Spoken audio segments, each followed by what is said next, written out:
I'm back. Did you miss me? That's right. Yay! Welcome.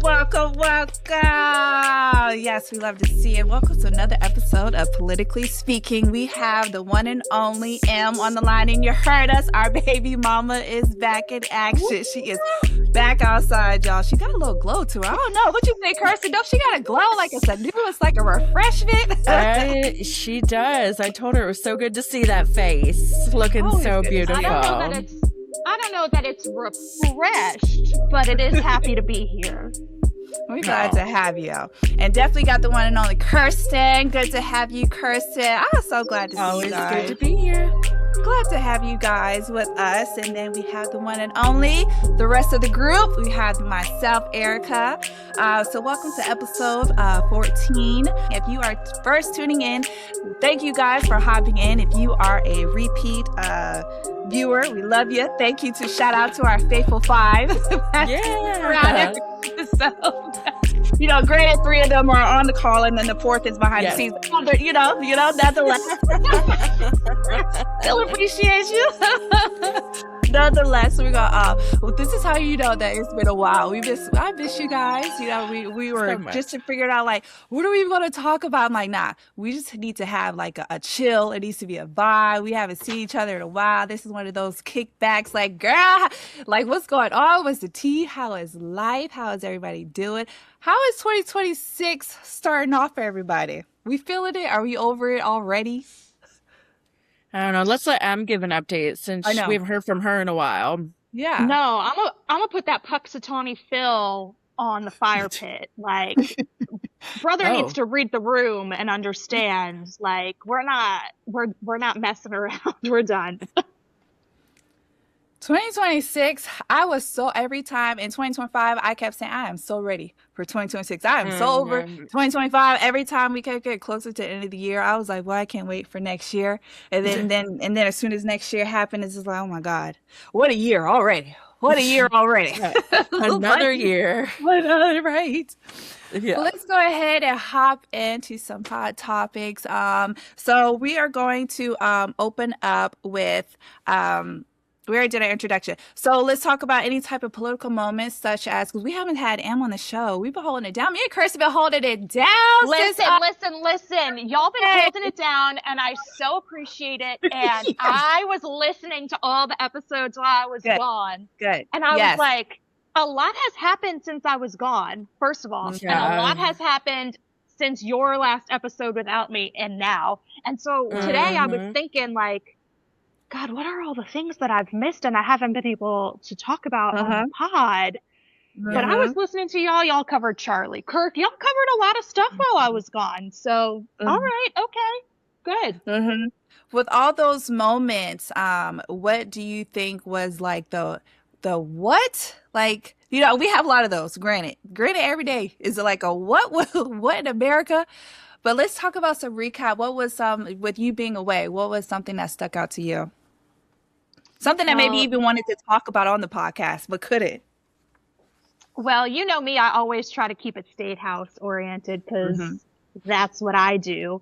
The day we killed the abortion bill that would have given women the death penalty was like a true, like, where am I moment, because I did not expect it. I was at the State House that day, and, you know, I always check the vibe of Phil Ford on those days, and I'm like, I'm going to go with whatever he's feeling. If he's feeling good, I'm going to feel good. Like, and he was like, we're going to get walked all over. And I was like, all right, we're going to get walked all over. Like, at least I'm prepared before we walk in there. Right. And as this hearing's going on, you can like feel the momentum kind of shift. And I was like, what's going on here? What's happening? And when one of the sponsors of the bill offered an amendment and his amendment failed, I was like, hold the phone. Something's going on. And then the bill failed. I mean, Richard Cash was so pissed he didn't even adjourn the hearing.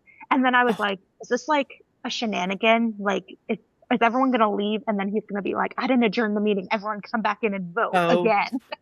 Like, I thought that there was going to be like some sort of something at play. Cause when you're up at the State House, you see all sorts of crazy stuff. So I thought for sure this was going to be one of those moments. I was floored. That was like, you don't get too many days like that here in South Carolina. So that was my like WTF moment, but like in a good way, because we deserve some of that too.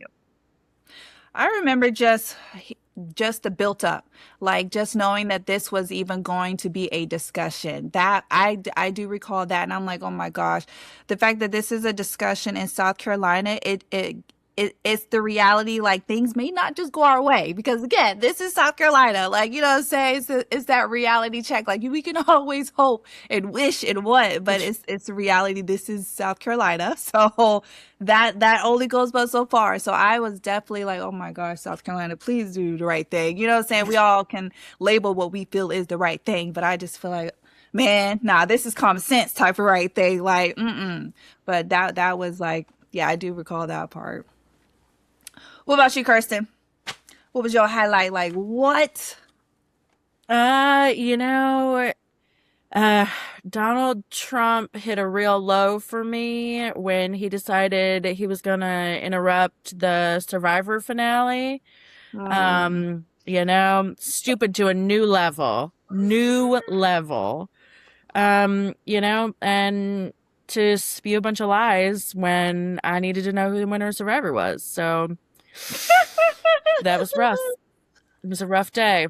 Listen, that's relatable though. Like, a lot of people who don't care about politics, like, you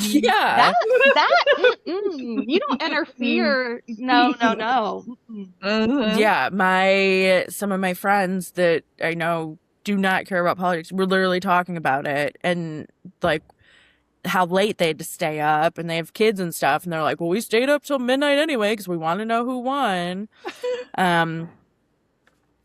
So instead we had to watch an old man sundowning, rambling about God knows what, how everything is so affordable. And okay, you want to come live my life, Donald Trump? But you wouldn't make it 30 minutes. He wouldn't. He sure wouldn't. And it's not even like I have a bad life, but to him, oh no. I'd be like, okay, here's my paycheck and here's everything you have to pay. Figure it out. Make it work.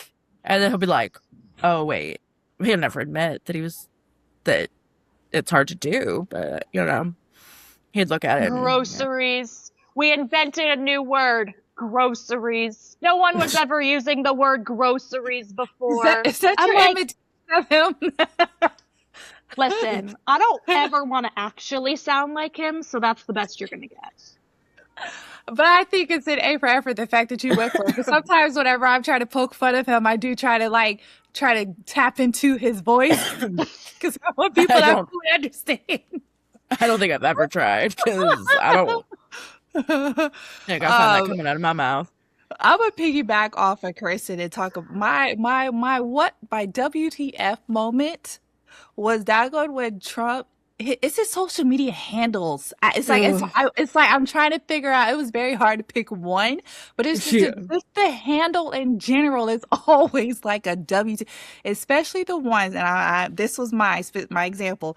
Was when he tapped into AI for the No King's Day and had the plane fly over. Yeah. And he dropped the. You know what I'm talking about? You can say it. Yeah. Bunch of turds and shits and caca and all that stuff. Yeah, just some of that stuff. And then it was the insult because it wasn't even like a solid turd. You know what I'm saying? It was way. No, just diarrhea. This was the layers of like, but y'all voted for him. So even though I was I was like, did he just? But then I was like, wait a minute, I didn't vote for him, so it's okay. Y'all voted for him. It was the perfect example of like, don't go telling people I'm mad. I'm not mad. I'm like, sir, if you're not mad, you wouldn't have been posting anything. That's crazy. Yeah. You know, which I want to know what he had to type to put that together to make the plane. You know what I'm saying? Think about it, because you got to be specific. I need a plane, and then you got to make the crowd big. Make sure it's a big crowd. You know, sprinkle the crowd with some diversity. Yeah, you gotta be specific in those AI prompts now. Yeah, exactly. Yeah. And then you gotta watch it and then replay it to make the edits, because ain't nobody like getting this stuff in one shot. And listen, and we all know, because we're like a little bit more on the inside than the average person, that like a lot of politicians don't run their own social media. No. And so I've sort of always wondered with him, like, where the line is between what he posts and what he tells people to post. Mm-hmm. And so, like, when stuff like that comes up, I'm like, where was that line? Like, how much of that was him? And how much of that was somebody, like, trying to be clever and act like him? Both of which are highly concerning. But Yeah. Someone is just like, well, they come to the table, you know, at the table is conversations about affordability and like houses, and then conversations about poo and the AI. You know, this is all like real conversations at the White House. We're going to sprinkle some Gavin Newsom. Oh, I tried to do the voice. Did you hear it? I heard a little bit. I tried. We're warming up now. We're warming up. Listen, when you said that we were going to like find a moment between October and December, I legitimately had to like go check when some of these things happened. Me too. Because I was like, this could have been a day ago, a month ago, a year ago. Like, I don't know. Yeah. Crazy. For real. Ugh. Oh my gosh. All right. So let's go on a segue. Enough giving him some PR, you know? But you know what? Press is good press.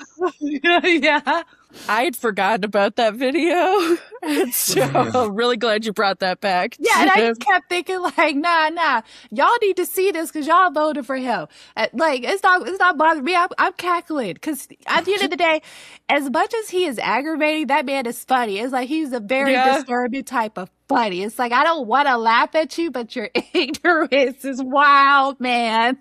Like, half this stuff is not on my bingo card. Like, I need that on a t-shirt or something. Like, this man is funny. But I'm like, it's February. It's the first week of February, and my bingo card's already full.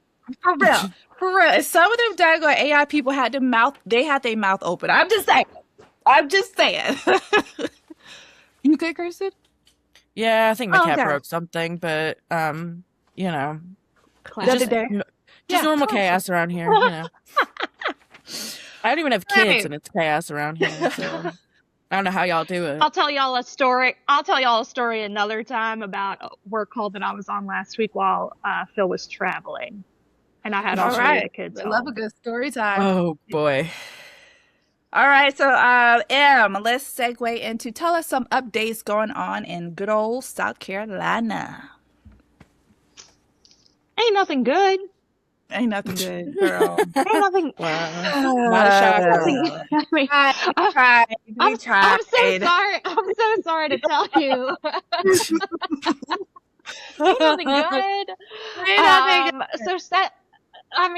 Session started the second week of January, like it always does, and just like always in that first week, I was up in Columbia testifying because it hasn't been a damn year that I haven't been up there the first week of January testifying against something. And immediately. Mm-hmm. But then this year, even the second week, I had to be up there testifying against something. That was a new one. I haven't been up there twice in January to testify.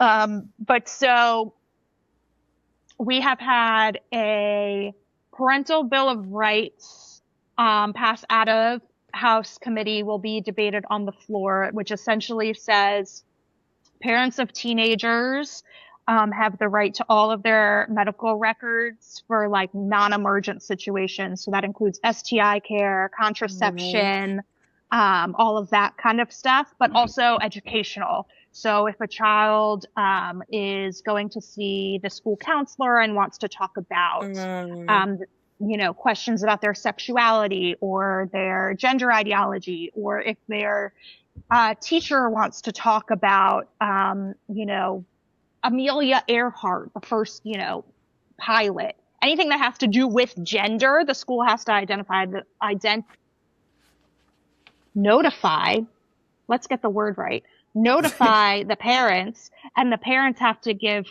clear-cut consent for their child to participate in those conversations. So in South Carolina, a 16-year-old can be married, a 16-year-old can be pregnant, but a 16-year-old cannot independently get STI care or birth control without their parent knowing. So that's Bill 4757 will be on the House floor for debate next week. The House has already passed out and headed over to the Senate a bathroom, a K-12 and higher education, like public higher education, bathroom and changing facilities ban. So essentially they're saying whatever sex you were assigned at birth, you have to use those facilities for bathrooms, changing rooms, locker rooms, if you're doing like an overnight, that type of stuff. Obviously that's problematic for our trans friends, but also then we're starting to police people who just don't look feminine enough, right? Tomboys, right? Yeah. And it's all about saving women's spaces. Okay, but then you're going to have trans men in women's bathrooms. Trans men who are men, who have beards, who have muscles and six packs and body hair, right? What are we doing? What are we doing? Why? This is not a problem. This is not a problem. So that passed the House this week. Will go to the Senate.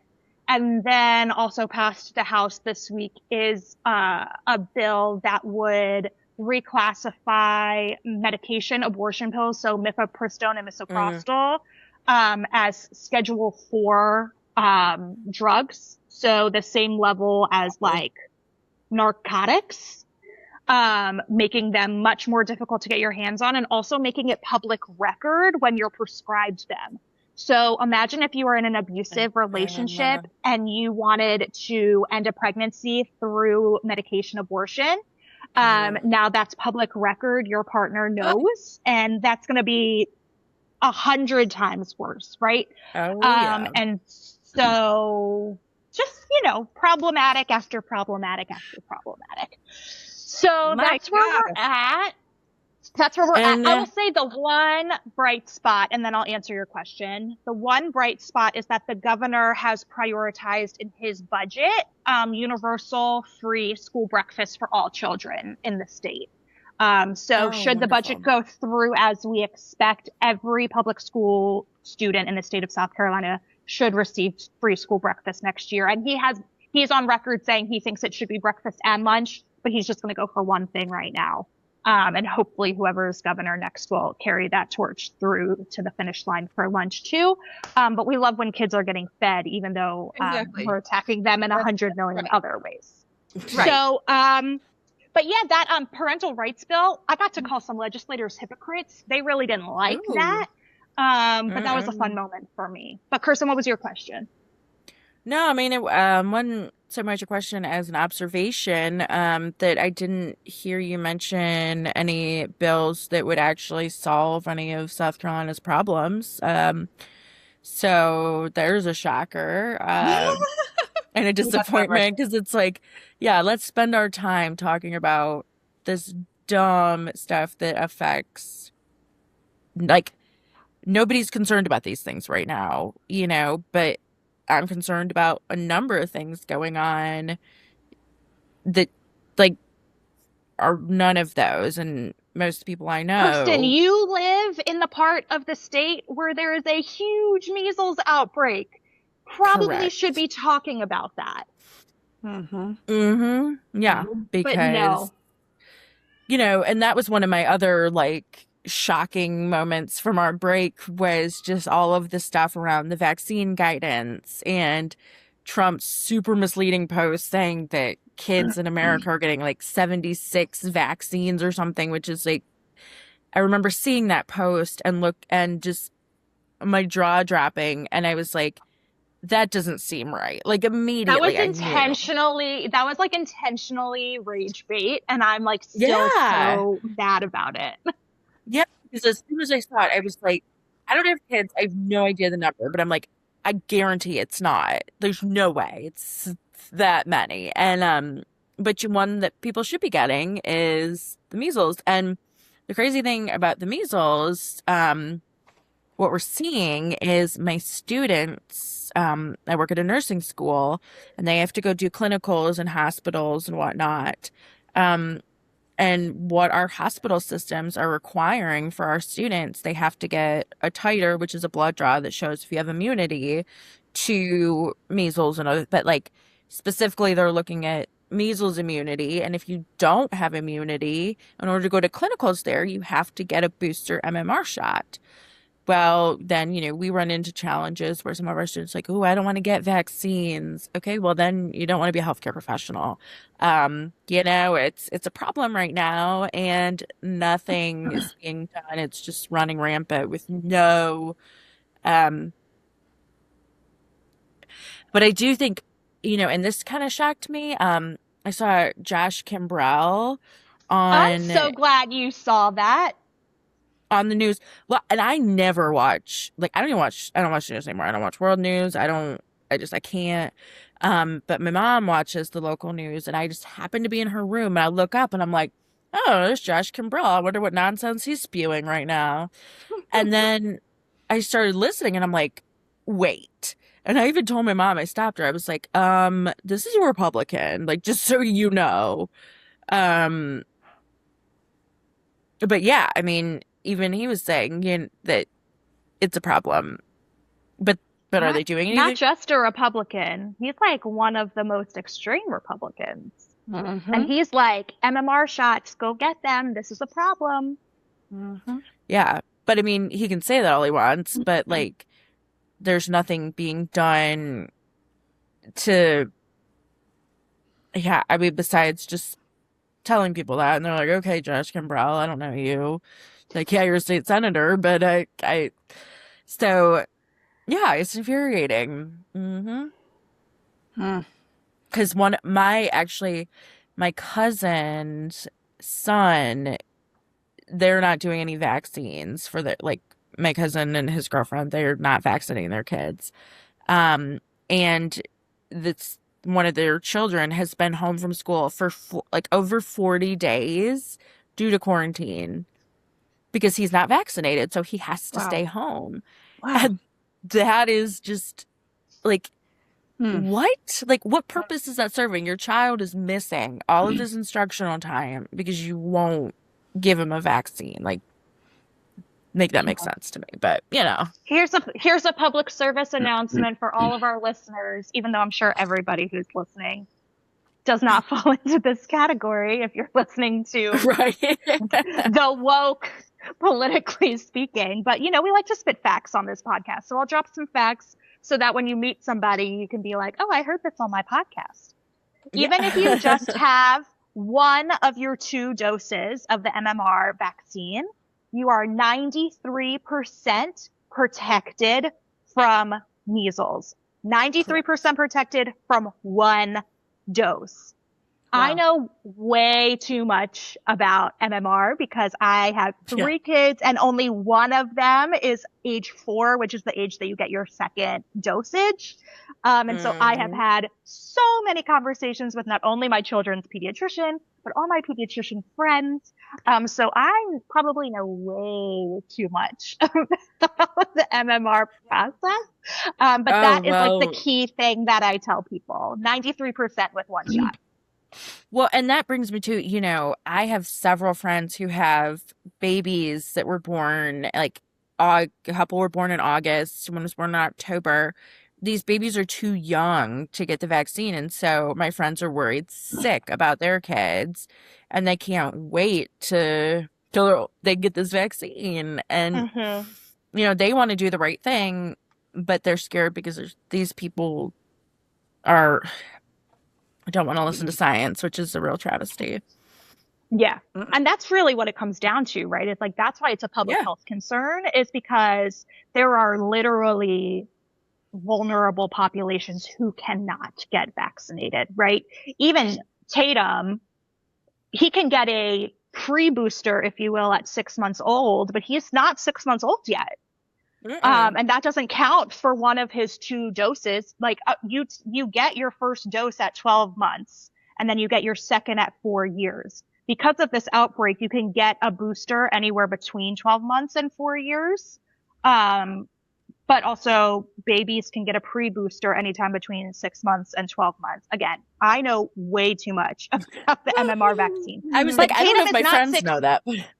Yeah. So here, spread my knowledge. But I'm going before 6 months, there is nothing that I can do to prevent my baby from getting MMR, from getting exposed to measles anywhere in this state. Like when I go to Colombia and come back, if I'm around people from the upstate, like I'm running a risk of exposing my baby to the measles because of the just chaos that is raining down on this state. Yep. Yeah, it's crazy. Show is. So, since we are opening up with some heavy topics and some negative, y'all miss me. Y'all miss me so much. I just miss these State House reports. They just filled my cup.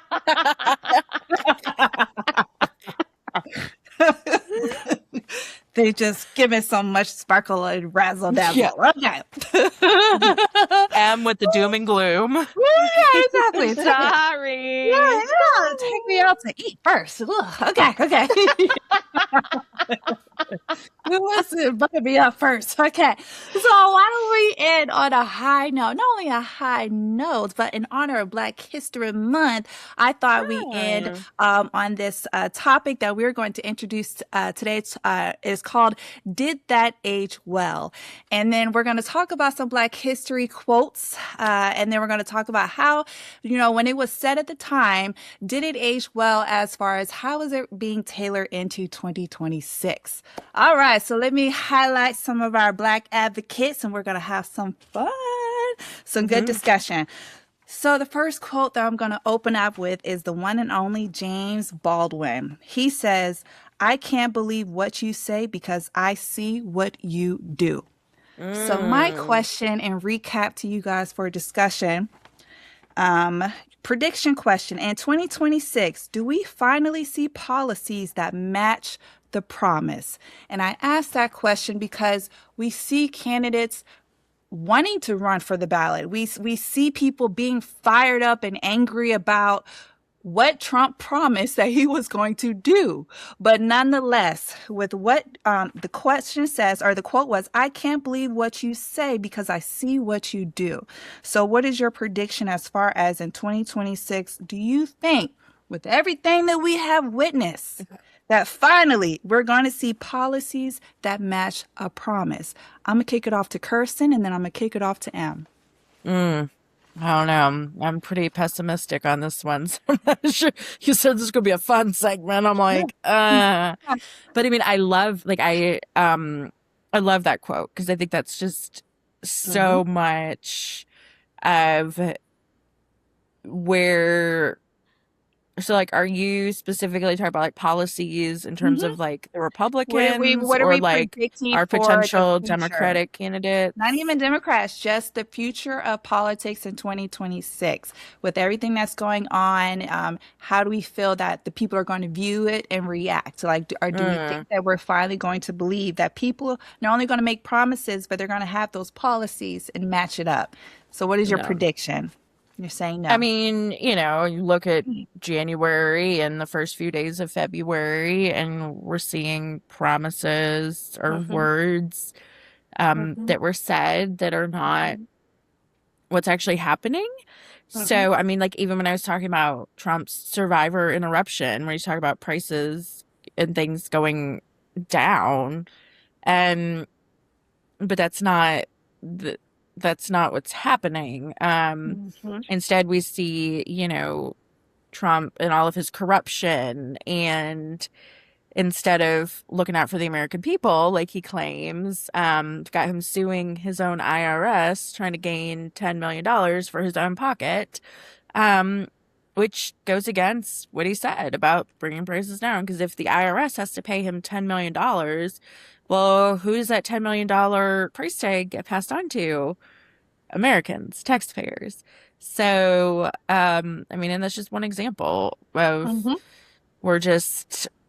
I don't believe anything that a Republican says anymore, unless they're talking about something awful. Like if they're saying like, yeah, we're going to,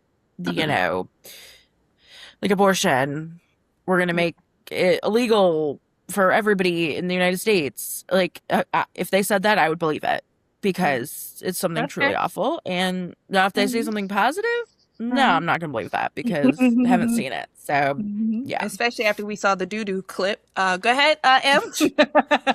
I agree with that second part, Kirsten. I will be the positive one here, though, and highlight the new mayor of New York City, Zoran Mamdani, and say that what I have seen from him has been that refreshing change of pace.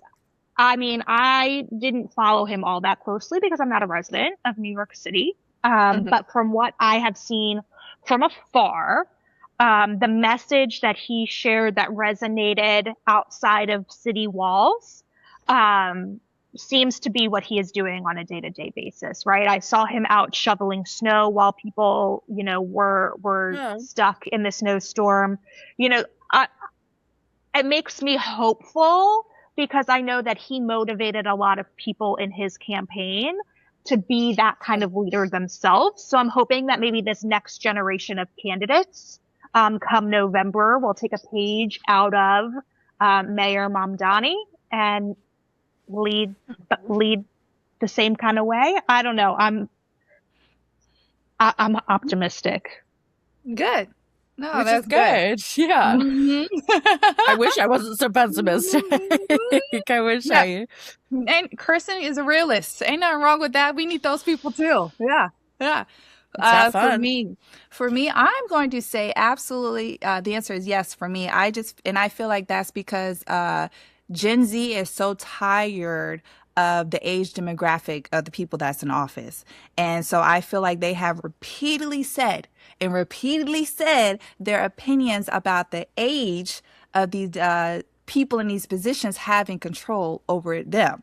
And so I feel like with this new flood of generation and then the fact that we're witnessing what is all happening, I don't think that they are going to put up with it. So I feel like there will definitely be some new faces. And I feel like I've seen a lot of younger people running for office too. Like when I refresh my algorithm, there's a lot of more young faces that are wanting to get involved. And then they have their platforms, and then there is tailored to the complete opposite of the person that's holding that seat.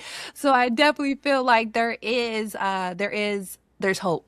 There's hope for the future. And some of those institutionalist older people, I think, are realizing the moment, right? Steny Hoyer, Nancy Pelosi have both said they're not going to run for their seats again. Granted, there are still so many more that could take a page, but it feels like there are cracks in that dam. So I feel like I have to hold on to hope on that, or else I'm just going to... And I even feel like Republicans are low-key internally tired of Trump. They're seeing that, wait a minute, that his policies of direction is actually is bothering their constituents. And their constituents are coming to them directly. They can't go to Trump. They're going to go and yell at them at the town hall. They're going to take away their vote when it's time to vote for them. So I feel like they're feeling the pressure of it. And I feel like they're going to secretly they're going to side-eye Trump and be like, maybe this wasn't the move. So I feel like a WTF moment that we didn't talk about from October to December was Marjorie Taylor Greene.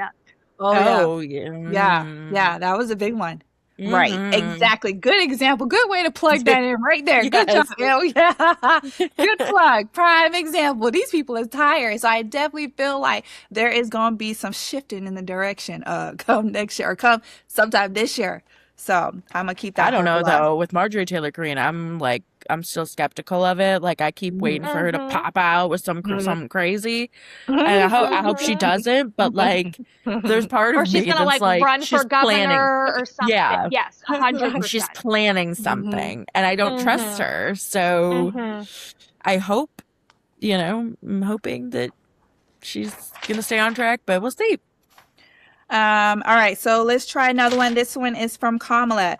She says, okay, I try to capture some of her moments. Man, it was hard to like even narrow that down. But she says that, oh, sorry guys. She says people understand the economy that just can't afford to live in it. And that's such a powerful statement. We fully understand this economy, and that's why we fully understand we cannot afford to live in it. Like, there's no confusion. Hard disagree. I hard disagree. I don't understand anything about the economy. You would be better off speaking Chinese to me than you would be speaking about the economy to me. Sorry, Kamala. So with that being said, do you predict that in 2026 leaders are going to finally start speaking to lived experience? I feel like everybody talks about hypothetical. Ooh, this is what would, affordable housing could look like. This is what flooding would not look like if we didn't, have to experience it. So I feel like, do you think 2026 leaders are going to finally start being real and talked about, lived experience as they go down the rabbit hole with their campaigns? I will say, M brought up the New York person. What was his name? M. He's a great example of someone. Great example of someone who can talk about a lived experience, and I feel like that should be studied. Like, he resonates with so many people, even when he's getting attacked. Even his rebuttals is so eloquently just like delivered, mic drop. Such a good blueprint. My answer is based off of that, is like, if we start to have leaders who have similar lived experiences, then yes. But right now, our leaders do not have the same lived experiences that we have to make these conversations relatable. They don't know what it's like to go paycheck to paycheck, to even start to have those affordability conversations. As much as I loved Kamala Harris, as much as she tried to be relatable with her single mother and the immigrant family and this and that, when she started talking about what did she kept calling it? The opportunity economy, I was like, sister, what does that mean? I have opportunity. That's not what this is about. This is not like, you're losing me. And so it's like, until we have leaders in place that have had the same struggles that we have had and have had to climb their way out to get to these positions of leadership and know what policies have helped them get out of those positions, that is when it will start to happen. Agree 1000%. And that was something I was actually thinking about or reading about earlier today was, the DNC they conducted the 2024 autopsy, but didn't release the findings of it on why Kamala lost. But I've been saying all along, I really think it's because we need somebody that can speak to the affordability thing, because when you think about what's front and center on voters' minds, people are thinking about being able to afford things. I mean, you think about that every single day. And for some people, they think about it every single minute of every single hour. Like, it's just this constant struggle, this constant rat race. And that was the exciting thing about Mandami, is he could speak from lived experience, and he was relatable. And I just hope that we can get that out of. But my fear, and this is challenging because, like, you look, and y'all might have seen this Facebook post. I'm not going to say who posted it, but talking about how much legislators get paid in South Carolina, and how very, very little it is. So in order to be a legislator, you basically have to have a job that allows you to take that meager salary and run with it. Like me, I can't quit my job to make, I don't even know, $10,000-$11,000 a year. I mean, I know there's the stipend, but okay, maybe we bring that up to 20,000.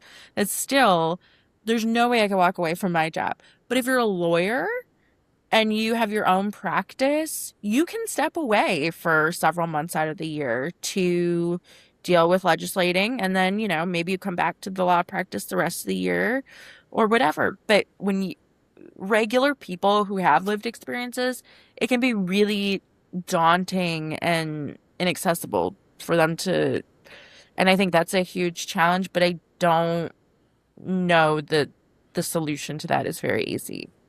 Yeah, because then to the other side of that argument, right, when legislators say like, oh, we need to pay ourselves more, like nobody, like that is a non-starter for a lot of people. Like, of course you want to pay yourselves more, but then the legislators are like, oh, well, we actually don't want to pay ourselves more because then the everyday people are going to want to come run for office and they might unseat us, right? It's like there's two different frames of thought in the same argument.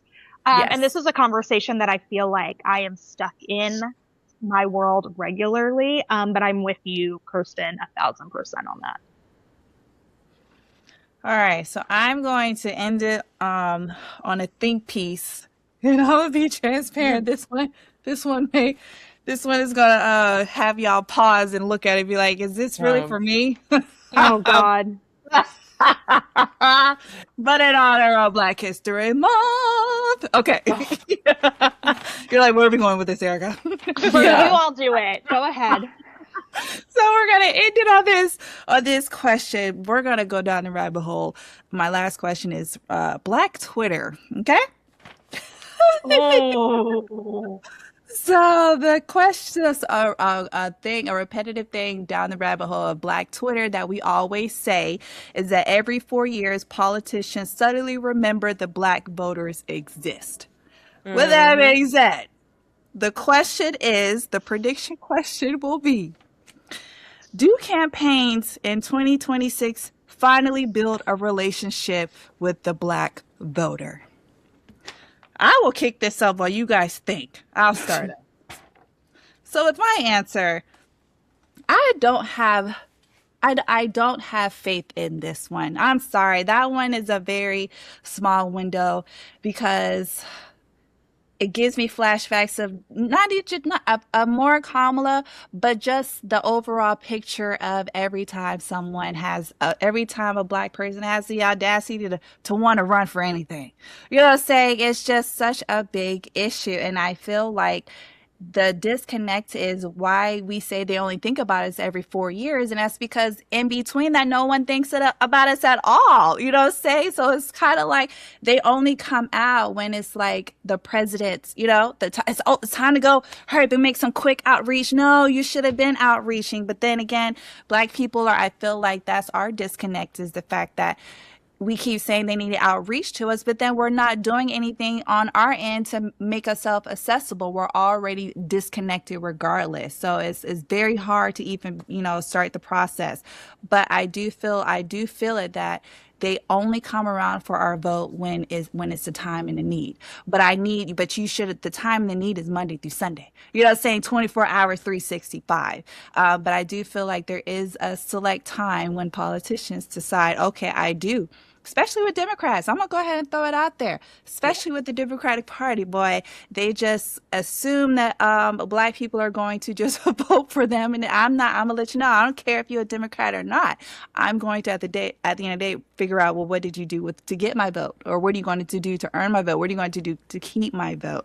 But I do feel some type of way about, yes, that politicians only come around every 4 years when it's that time. But how do you guys feel about, politicians when it comes to the Black community? So this is something that I think about kind of a lot, actually, because I think about Hillary Clinton, and I love me some Hillary Clinton, like wanted her to, like, I love her, but huge mistake. And like, I'm thinking specifically of Detroit, because where I'm from, huge Black population that contributes heavily to Michigan for a long, long time being a blue state for the Electoral College victory. But then you look at Hillary, no outreach to the Black people in Detroit. Like, not even when it was election time. Maybe some, but just ignored the Black vote. And took it for granted. Was like, oh yeah, Black people are going to vote Democrat. Like, we're good. We don't need to spend the resources on this. And the Black people just didn't come out. Like, because in that case, it wasn't like they went and voted for Trump. They just didn't vote. And Michigan went for Trump in 2016. And that was huge. I mean, and there's other reasons for that. But her skipping Detroit and taking it for granted, I would say played a pretty big role in that. And but am I hopeful that that's gonna change? No, unfortunately. And you know, you were talking about how Black people can be disconnected and like it can be hard to reach them, but I think we just have to be creative.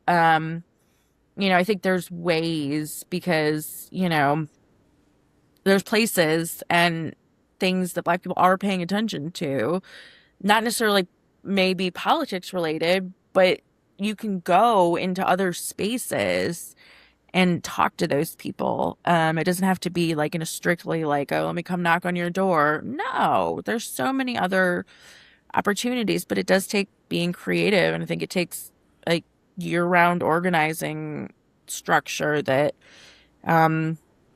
is different. It's challenging. So I'm not very, I mean, again, here I come with my pessimistic self, but not super hopeful for it just because I don't know. I don't see any efforts being made to change that. But, you know, I would love to see it happen because I think it could do huge things for the Democratic Party. So yeah, I'd love for it, but I don't. You know, see, you're predicting and there's no sign of movement. No. I feel you, girl. I feel you. Mm-hmm. Yeah. I'm with you. Well, so first in 2022, we saw that problem right here in South Carolina, even with Black Democratic candidates. We saw how seats flipped that should have been safely blue. Because Black voters were tired of being ignored in certain areas and they did not show up. They sent their message loud and clear and we sent Black Democrats home. And we lost seats that we shouldn't have lost. In a year that was the opposite in every other state in the nation, South Carolina had a red wave because of that very reason. I will say that I think part of the problem in South Carolina is that we don't have people commit to run for office early enough to start doing that year-round work, right? So they only can show up when it's election time because we only have candidates when it's election time. On the flip side, on the rare occasion that we have candidates ahead of time, and I'm just going to throw his name out there because this race has been in the news lately. Congressional 1, Mac DeFord has been running his race for Congressional 1 for well over a year now.